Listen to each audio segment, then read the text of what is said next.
Diqqat! O'zgidromet agentligi O'zbekiston fuqarolariga shanba va yakshanba kuni dam olish kunlari kutilayotgan ob-havo ma'lumotini e'lon qildi.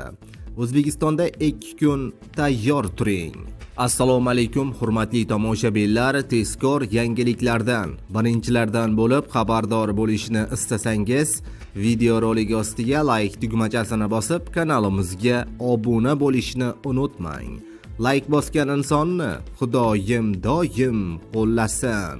Diqqat qiling, bugun 20-iyun kuni O'zbekistonda harorat fonida asosan yog'ingarchiliksiz ob-havo bo'lib o'tdi.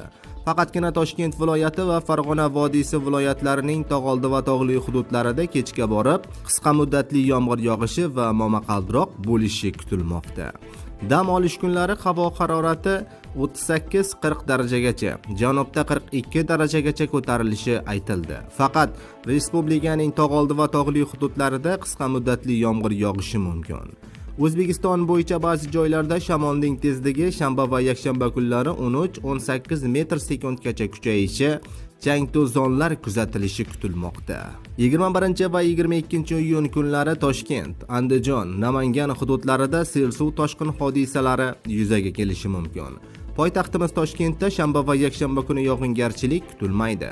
Harorat kunduzi 35 daraja atrofida bo'lishi, yakshanba kuni esa 37-40 darajagacha ko'tarilishi kutilmoqda, deyiladi.